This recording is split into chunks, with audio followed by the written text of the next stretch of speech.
Welcome travelers to Adventures in Security. In this video, we explore the technical/logical controls to assess when looking at a cloud service provider. You can download the video script along with the bibliography from the link in the description. Learning objectives. In this video, we are not focusing on physical security controls such as buildings, guards, or cameras. Instead, we are focusing on the logical controls that determine who can access systems, data, applications, interfaces, and cloud services, and under what conditions they can do so. The key idea for this lecture is that cloud security is never just a checklist. It has to be matched to the organization's mission, the sensitivity of the data, the architecture being deployed, and the risks the organization is willing to accept. As we move through the slides, think like an assessor and like a designer. Ask yourself what must be protected, who is responsible for each control, and how will the organization know those controls are actually working. By the end of this lesson, you should be able to identify the major logical security considerations for cloud adoption and explain how to turn those considerations into a practical operating model. What logical security means in the cloud. When we use the term logical security in the cloud, we are talking about the digital safeguards that regulate access and behavior, including identity and access management, authentication, authorization, encryption, API control, logging, monitoring, workload isolation, and policy enforcement. Cloud environments make this more complicated because they introduce additional layers of abstraction. An organization is no longer securing only its own servers. It is also securing accounts, cloud consoles, service interfaces, orchestration layers, storage services, containers, and machine identities. In many cases, the biggest risks come from the control plane, meaning the cloud management layer, because that is where administrators can create, modify, expose, or destroy resources at scale.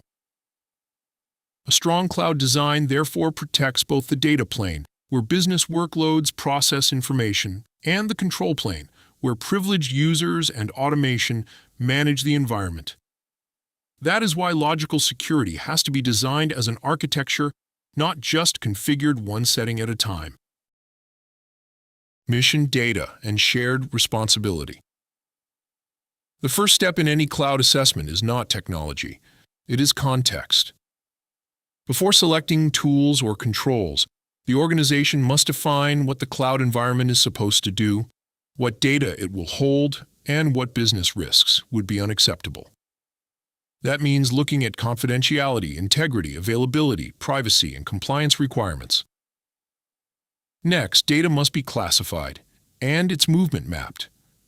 Where is it stored? Where is it processed? Does it move between cloud regions, on-premises systems, SaaS platforms, or microservices? Those questions matter because cloud-native and hybrid environments create more complex data flows than traditional systems. Then we have to account for the service model. In IaaS, the customer manages much more of the security stack. In more abstracted services, the provider manages more of the underlying platform. Shared responsibility is not a slogan. It is an operating fact. If the organization fails to document who owns patching, logging, encryption decisions, identity policy, firewall configuration, and response actions, gaps will appear immediately. Identity architecture and strong authentication. Identity is the foundation of logical security in the cloud. In a traditional environment, organizations often centered security on the network perimeter. In the cloud, identity becomes the new perimeter. That means the design must account for workforce users, administrators, contractors, developers, service accounts, workloads, and automated processes. A mature identity architecture includes federation, so organizations can centralize trust decisions and reduce unnecessary credential sprawl. It also includes lifecycle management. Users should be provisioned correctly, privileges should change when job roles change, and access should be removed promptly when no longer needed. Authentication strength also matters. Multi-factor authentication should be treated as a baseline, not an optional enhancement. For privileged administrators and high-risk functions, stronger and more phishing-resistant methods should be used wherever possible. One of the most common cloud breaches begins with compromised credentials. That is why assessors should look closely at how identities are issued, how they authenticate, and how exceptions are handled. Authorization, least privilege, and privileged access. Once identities are established, the next question is authorization. In other words, what is each identity actually allowed to do? Cloud environments are especially vulnerable to over-permissioning because they make it easy to assign broad roles quickly. That convenience often becomes a security problem. A strong authorization model begins with least privilege. Users and services should receive only the permissions necessary to perform approved tasks.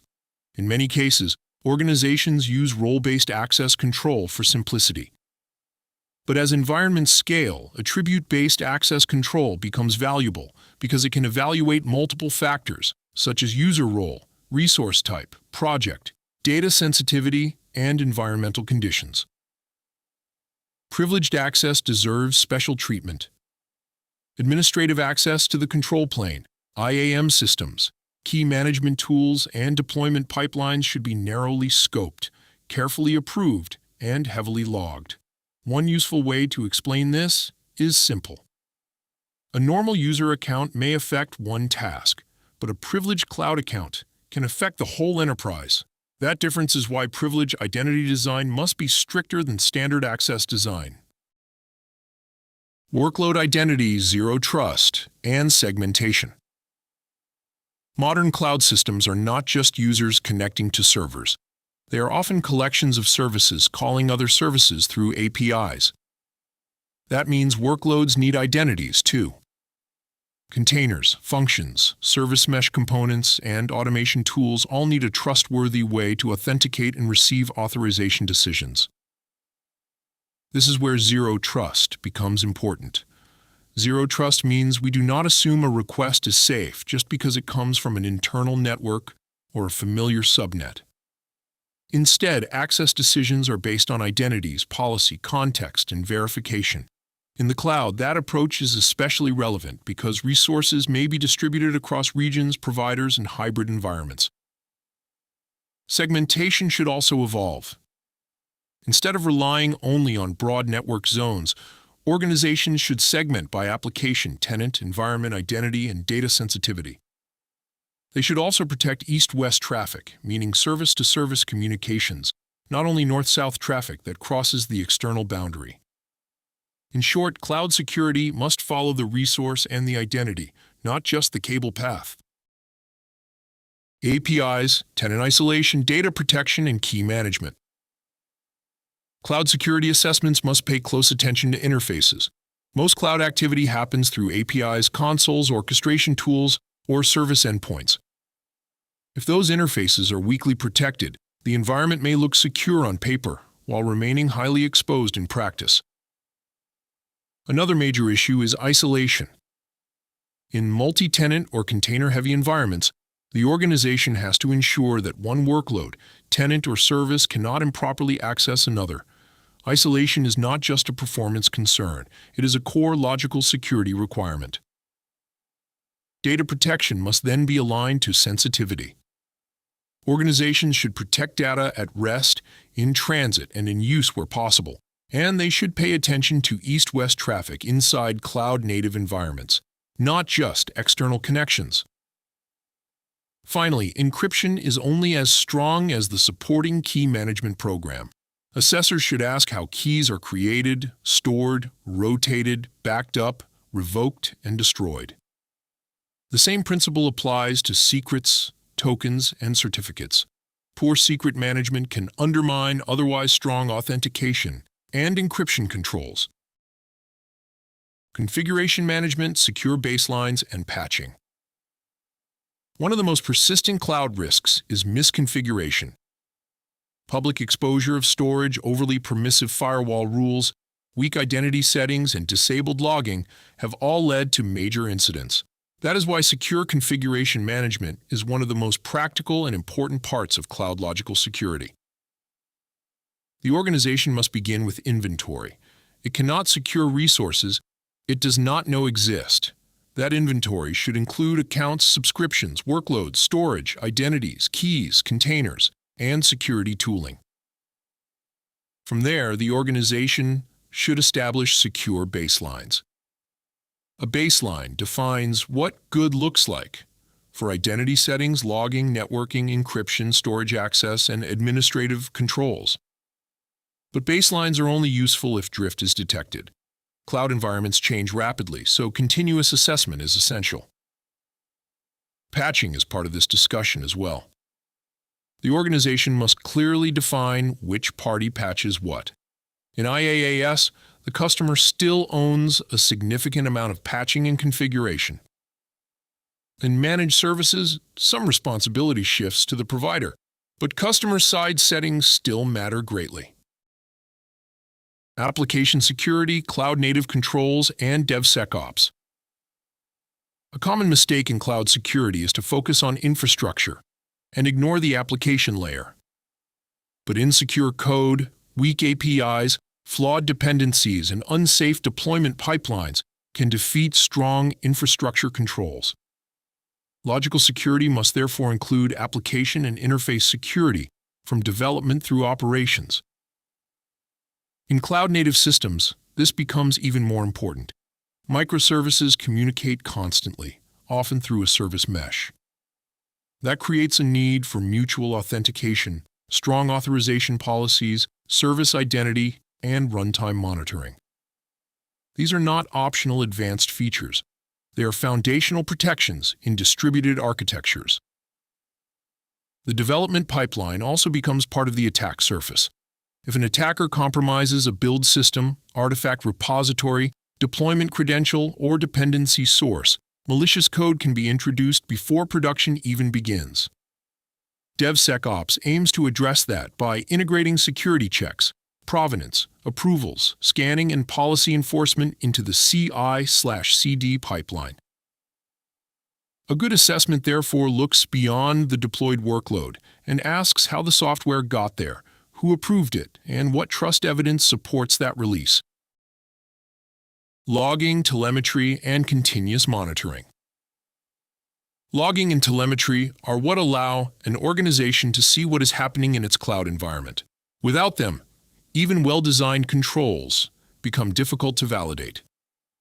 A mature cloud logging strategy captures identity events, administrative actions, policy changes, network activity, API calls, workload events, and security tool alerts. However, collecting logs is not enough. They must be centralized, retained appropriately, protected from tampering, and reviewed in ways that support detection and investigation. One of the best classroom points here is that visibility is itself a control. If you cannot see the event, you cannot confirm compliance, investigate misuse, or respond effectively. Continuous monitoring extends that principle. Instead of assessing controls only during audits or quarterly reviews, the organization should maintain ongoing awareness of asset status, vulnerabilities, threats, and control effectiveness. It should also identify visibility gaps, because missing telemetry is often the hidden reason incidents go undetected. In cloud security, the question is not simply, are we logging? The better question is, do we have the right visibility to make timely decisions? Incident response, forensic readiness, and recovery. Cloud incident response needs more than a traditional desktop or server playbook. Responders must know how to contain compromised identities, revoke tokens, snapshot workloads, preserve logs, isolate accounts, and coordinate with the cloud provider when necessary. The response process should reflect the realities of cloud architecture. Forensic readiness is equally important. That means designing the environment so evidence will exist and be retrievable when an incident occurs. Logs need to be retained. Time should be synchronized. Administrative actions should be attributable. Evidence handling procedures should be defined in advance. In other words, do not wait until after a breach to discover that critical telemetry was never enabled. Recovery planning must also be addressed up front. Backup and restoration are logical security issues because they affect resilience and business continuity. The organization should know which systems are mission-critical, what recovery objectives apply, how failover works, and how restored systems will be validated before returning to service. Security is not complete until the organization can also recover securely. Third-party risk, privacy, roles, training, and assurance. The final design area is governance. Even strong technical controls will fail if no one is clearly responsible for operating them. Cloud environments require defined roles for identity administration, change approval, key management monitoring, incident escalation, compliance evidence, and audit support. Third-party risk also matters. Cloud service providers, SaaS vendors, and managed service providers may all influence the organization's risk posture. Their controls, limitations, and responsibilities should be assessed formally, especially where sensitive data or administrative access is involved. Privacy must be considered alongside security. If the environment handles personal information, the organization should evaluate how data is collected, used, shared, retained, and protected. Privacy risk is not automatically solved by general security controls. Finally, controls must be validated over time. That means audits, testing, evidence collection, assurance reviews, and periodic reauthorization of access and configuration. A useful closing message is this: logical security in the cloud is not a one-time architecture diagram. It is an ongoing management system supported by people, policy, process, and technology. That's it for this video. If you learned anything, please remember to give us a thumbs up and subscribe. And until next time, be careful what you click.